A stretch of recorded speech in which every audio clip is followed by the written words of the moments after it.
नमस्कार, बक्षीस किचनमध्ये तुम्हा सगळ्यांचं सहर्ष स्वागत आहे. आता आज जी रेसिपी आपण पाहणार आहोत, मी तुम्हाला दाखवणार आहे, ती आहे सिमला मिरची आणि बटाट्याची कुकरमध्ये केलेली भाजी. आता आपण डायरेक्ट रेसिपी बघूया, जिथे मसाल्याचे पदार्थ पण घेतलेले आहेत. आपण बघू शकता कुकर टाकून ठेवलेला आहे. त्याच्यामध्ये तुमच्या आवश्यकतेप्रमाणे तेल टाकायचं. मी 1.5 चमचा तेल घेतलेलं आहे. आपण बघू शकता तेल चांगलं तापले. अर्धा चमचा आपल्याला त्याच्यामध्ये मोहरी टाकायची. मोहरी टाकून झाली की लागली त्याच्यामध्ये आपल्याला जे आहे ते धने, जिरे आणि बडीशेप टाकायची. आणि लागली त्याच्यामध्ये आपल्याला जे आहे हा बटाटा टाकायचा आहे. बटाटा चांगला फ्राय होऊ देऊ 2 मिनिटं, झाकण ठेवायचं. आपण बघू शकता आपला बटाटा चांगला फ्राय झाला आहे. आता ह्याच्यात आपल्याला जे आहे ते आपण जे ठेचा केलेला आहे ना, कांदा, लसूण, अद्रक, हिरवी मिरची आणि कोथिंबीरचा ठेचा केला तो टाकायचा. तुमच्या आवश्यकतेप्रमाणे टाकायचा. आणि लागलीच त्याच्यामध्ये आपल्याला ही शिमला मिरची जी आहे, आपण 3 शिमला मिरची कापून घेतल्यात ते टाकायच्या. आणि ह्याला पुन्हा एकदा वाफ येऊ द्यायची. आपण बघू शकता छानपैकी वाफ आलेली आहे.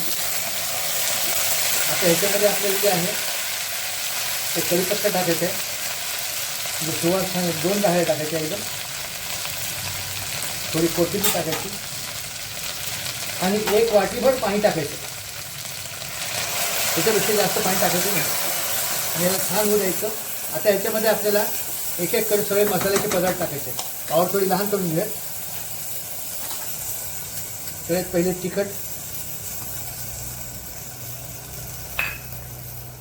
थोडी हळद, हिंग अर्धा चमचा घेतला होतो, गरम मसाला आणि कांदा लसूण मसाला एकत्र केलेला आहे तो एक अर्धा चमचा टाकायचा.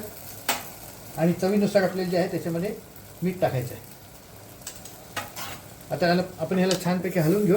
कुकरचं झाकण त्याला लावूया आणि मंद आचेवरती आपल्याला ह्याचे जे मिडियम आचेवरती आपल्याला 3 शिट्ट्या येऊ द्यायच्या. आपण बघू शकता 3 शिट्ट्या झाल्या. कुकर थंड झाल्या तर शिट्टीवर करू आपण कुकरचं झाकण काढून घेऊयात. बघूयात भाजी कशी झाली. खूप छान भाजी झाली बघा.